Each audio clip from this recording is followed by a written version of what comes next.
এবার ইসরায়েলের উত্তর অঞ্চলকে ভুতুড়ে পুরীতে পরিণত করেছে হিজবুল্লাহ। আরো বিস্তারিত জানিয়ে দিব।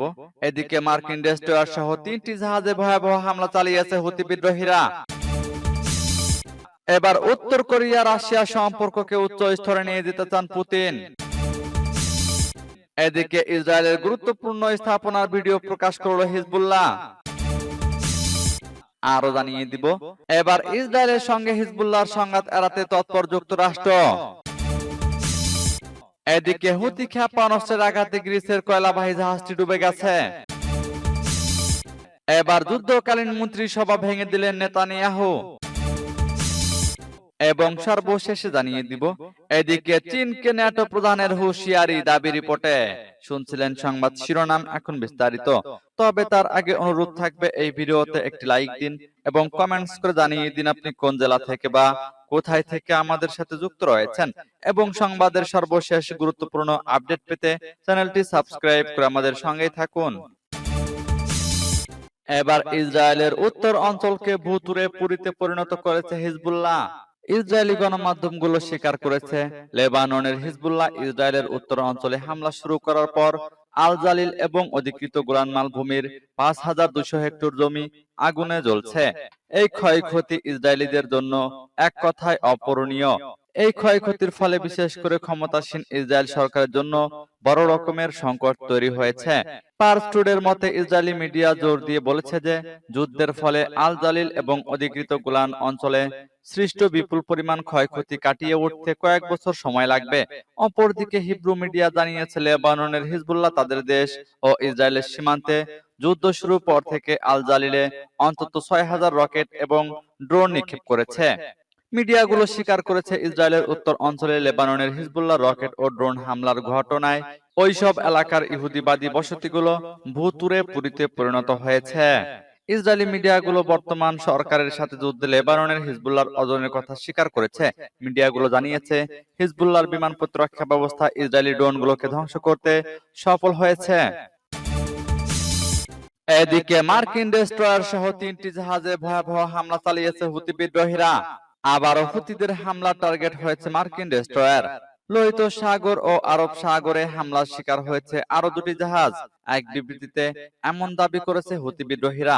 খবর বার্তা সংস্থা রয়টার্সের গোষ্ঠীটির মুখপাত্র ইয়াহিয়া সারি বলেন, 3টি অভিযান পরিচালনা করেছে যোদ্ধারা। মার্কিন ডেস্ট্রয়ার লক্ষ্য করে ছোড়া হয়েছে ব্যালিস্টিক মিসাইল। এরপর ক্যাপ্টেন প্যারিস নামের একটি জাহাজ লক্ষ্য করে ছোড়া হয় নেভাল মিসাইল। ড্রোন হামলার শিকার হয়েছে হ্যাপি কোন্ডর নামের আরো একটি জাহাজ। তবে ক্ষয়ক্ষতির বিষয়ে কিছু জানা যায়নি। এর আগে যুক্তরাজ্যের ম্যারিটাইম ট্রেড অপারেশনস জানায়, ইয়েমেনের মুখ্য এলাকা থেকে 40 নটিক্যাল মাইল দূরে 2টি বিস্ফোরণের শিকার হয় একটি জাহাজ। তবে নিরাপদে আছে ক্রুরা। সাময়িক স্থগিত হলেও পরবর্তীতে আবার যাত্রা শুরু করে তারা। এবার কোরিয়া রাশিয়া সম্পর্ককে উচ্চ স্তরে নিয়ে যেতে চান পুতিন। ইউক্রেনে মস্কোর যুদ্ধকে দৃঢ়ভাবে সমর্থন করার জন্য উত্তর কোরিয়ার প্রেসিডেন্ট কিম জং উনের প্রশংসা করেছেন রাশিয়ার প্রেসিডেন্ট ভ্লাদিমির পুতিন। মঙ্গলবার পারমাণবিক অস্ত্র সমৃদ্ধ এই দুই দেশের মধ্যে প্রতিরক্ষা সম্পর্ক জোরদার করতে পিয়ংইয়ং সফরের আগে উত্তর কোরীয় নেতাকে ধন্যবাদ জানান তিনি।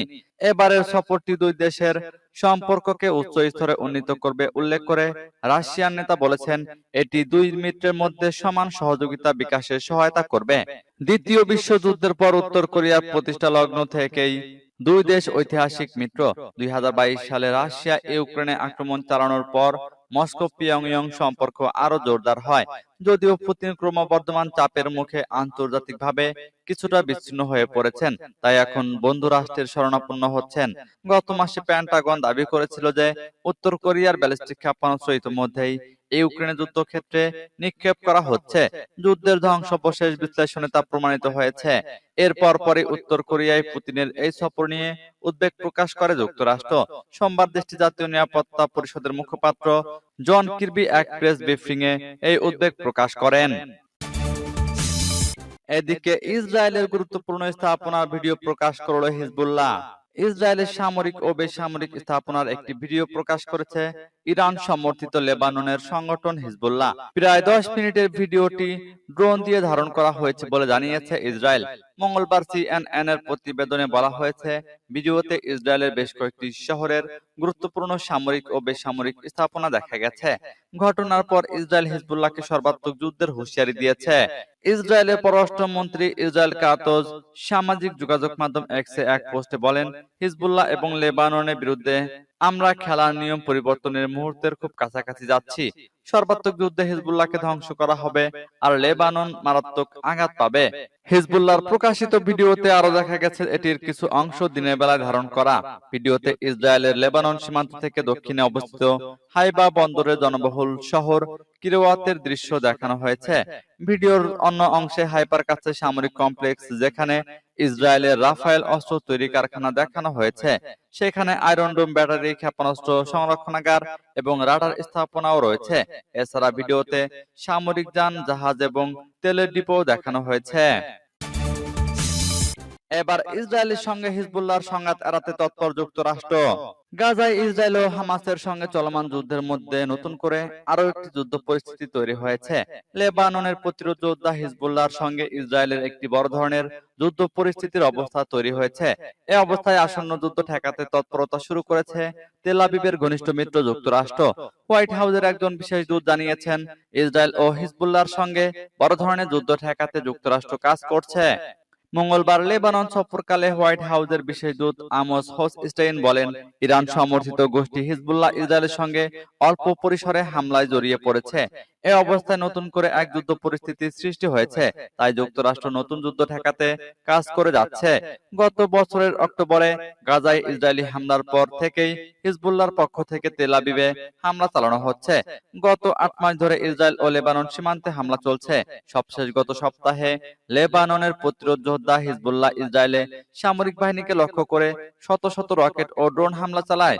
এতে ইসরায়েলি সামরিক বাহিনীর একজন কমান্ডার নিহত হয়। হিজবুল্লাহর ঘনিষ্ঠ মিত্র লেবানন পার্লামেন্টের স্পিকার নাবি বেরির সঙ্গে মার্কিন প্রেসিডেন্ট জো বাইডেনের বিশেষ দূত সাক্ষাৎ করেছেন।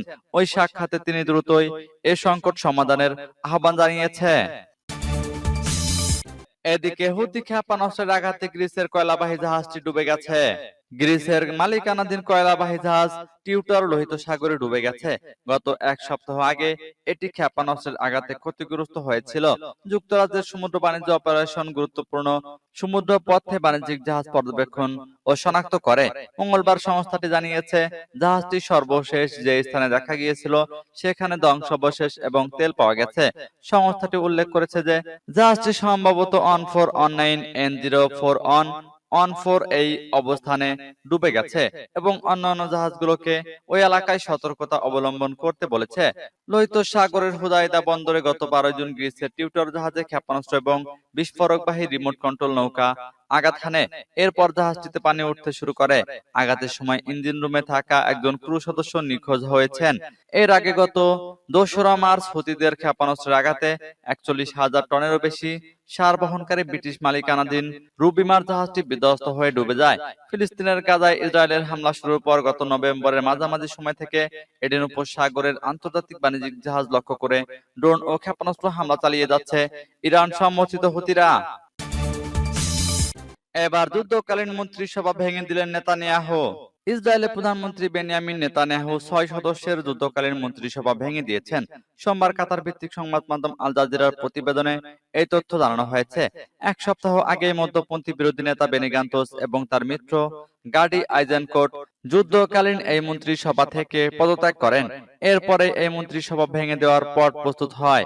সোমবারের বিভিন্ন রিপোর্টে বলা হয়েছে, গতকাল সন্ধ্যায় রাজনৈতিক নিরাপত্তা ক্যাবিনেটের সঙ্গে বৈঠকের সময় নেতানিয়াহু যুদ্ধকালীন মন্ত্রিসভা ভেঙে দেওয়ার ঘোষণা দেন। খবরে বলা হয়েছে, এই মন্ত্রিসভা ভেঙে দেওয়ার পর নেতানিয়াহু এখন গাজার যুদ্ধ নিয়ে মন্ত্রীদের একটি ছোট গ্রুপের সঙ্গে আলোচনা করতে পারেন। এই গ্রুপে আছেন প্রতিরক্ষা মন্ত্রী ইয়োব গ্যালান্ট এবং স্ট্র্যাটেজিক অ্যাফেয়ার্স মন্ত্রী রন ডারমার। তারাও যুদ্ধকালীন মন্ত্রিসভায় ছিলেন।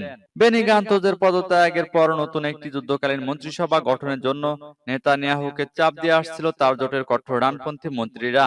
কিন্তু এতে যুক্তরাজ্য ও অন্যান্য আন্তর্জাতিক মিত্রদের সঙ্গে যুক্তরাষ্ট্রের সম্পর্কে টানাপোড়েন দেখা দিতে পারত।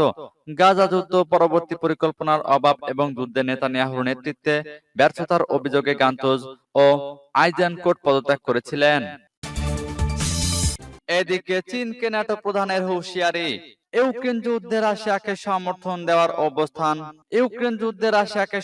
দেওয়ার অবস্থান না বদলালে চীনকে পরিণতি ভোগ করতে হবে। মার্কিন নেতৃত্বাধীন সামরিক জোট ন্যাটোর মহাসচিব জেন্স স্টোলটেনবার্গ চীনকে এমনই সতর্কবার্তা দিয়েছেন। বিবিসিকে দেওয়া সাক্ষাৎকারে তিনি একথা বলেন। এটা দীর্ঘমেয়াদে কাজে আসবে না বলেন তিনি। ওয়াশিংটনে এক সফর চলাকালীন তার সাথে কথা হয় বিবিসির। দীর্ঘ সাক্ষাৎকারে পারমাণবিক অস্ত্র এবং প্রতিরক্ষা ব্যয় নিয়েও কথা বলেন ন্যাটো প্রধান। অন্যদিকে একদিন আগেই সুইজারল্যান্ডে একটি শান্তি সম্মেলন শেষ হয়েছে, যেখানে কিয়েভকে সমর্থন দিয়ে যাওয়ার অঙ্গীকার করেছে অনেক রাষ্ট্র। কিন্তু রাশিয়া সম্মেলনটিকে সময়ের অপচয় হিসেবে আখ্যা দিয়ে বলেছে, ইউক্রেন আত্মসমর্পণ করলেই কেবল তারা শান্তি আলোচনায় সম্মত হবে। ইউক্রেন যুদ্ধ নিয়ে রাশিয়ার এমন অনমনীয় অবস্থানের মধ্যেই ন্যাটো মহাসচিবের এমন মন্তব্য এলো।